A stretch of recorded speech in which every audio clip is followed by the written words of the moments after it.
इस वीडियो में हम करेंगे कक्षा 8 का प्रश्नावली 9.1 का प्रश्न नंबर 4। प्रश्न है, एक चतुर्भुज आकार के खेत का विकर्ण 24 मीटर है। यानी कि चतुर्भुज के आकार का ये खेत है, इसका जो विकर्ण है ये वाला कितना है 24 मीटर। और शेष सम्मुख शीर्षों से इस विकर्ण पर खींचे गए लंब 8 मीटर एवं 13 मीटर है। यानी कि शेष जो शीर्ष हैं ये शीर्ष है, इस शीर्ष से इस विकर्ण पर ये लंब खींचा गया है।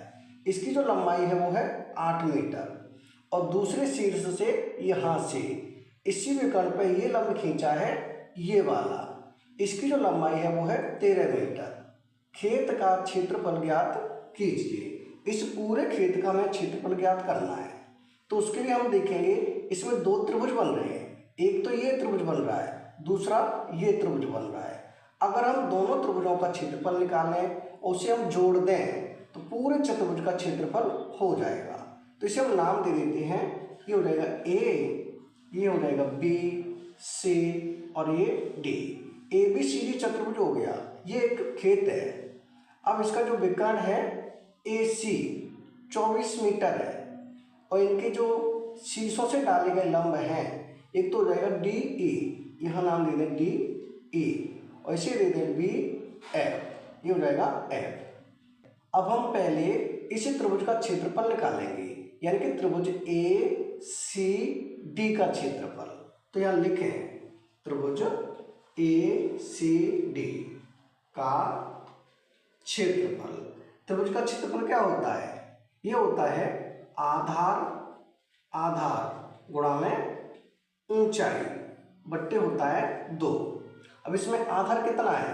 आधार है ए सी, तो यहाँ लिखें ए सी गुणा ऊंचाई, इसके लिए ऊंचाई हो जाएगी ये डी ई बट्टे में 2।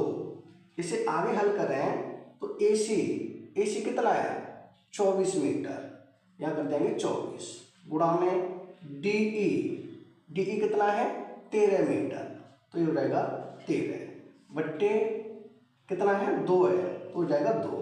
अब 2 का भाग दें 24 में, ये हो जाएगा 2 एकम 2 और 2 दूनी 4, यानी कि ऊपर बचा ये कट गया, ऊपर बचा 12 गुणा 13।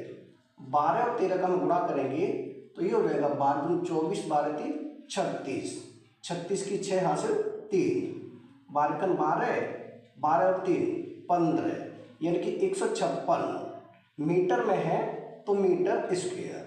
यानी कि त्रिभुज ए सी डी इसका क्षेत्रफल कितना आ गया? ये आ गया 156 मीटर स्क्वायर। अब इसी तरह हम त्रिभुज ए बी सी इसका क्षेत्रफल भी ज्ञात करेंगे।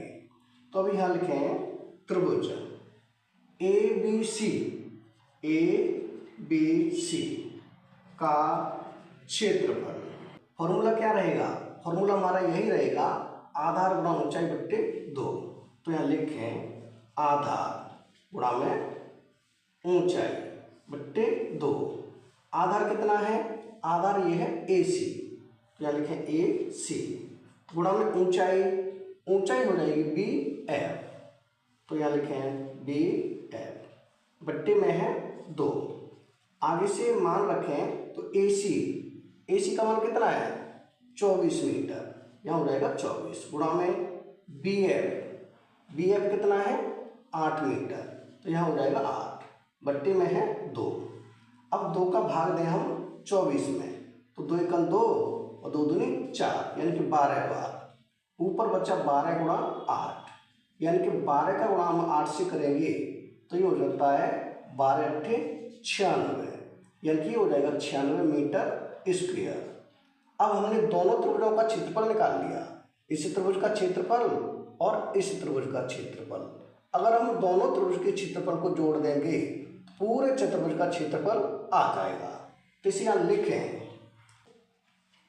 चतुर्भुज ए बी सी डी का क्षेत्रफल बराबर क्या होगा? त्रिभुज ए सी डी का क्षेत्रफल, त्रिभुज ए सी डी का क्षेत्रफल प्लस त्रिभुज ए बी सी का क्षेत्रफल, त्रिभुज ए बी सी का क्षेत्रफल। अब त्रिभुज ए सी डी का क्षेत्रफल कितना आया है? ए सी डी का क्षेत्रफल आया है 156, तो यहाँ लिखेंगे 156 प्लस ए बी सी का क्षेत्रफल कितना आया है? ये आया है 96, तो यहाँ हो जाएगा 96। अब इन दोनों को हम जोड़ेंगे तो 6 और 6 12, 12 की 2 हासिल 1। अब 9 और 5 14, 1 हासिल 15, 15 की 5 हासिल 1। अब यहाँ 1 ये और 1 हासिल कितना हो जाएगा? 2, यानी कि 252 मीटर स्क्वायर। मीटर में है तो मीटर स्क्वायर हो जाएगा, यानी इस पूरे चतुर्भुज का क्षेत्रफल कितना आएगा? ये हो जाएगा 252 मीटर स्क्वायर। यही हो जाएगा हमारा इस पूरे खेत का क्षेत्रफल, यानी यही हो जाएगा हमारा उत्तर।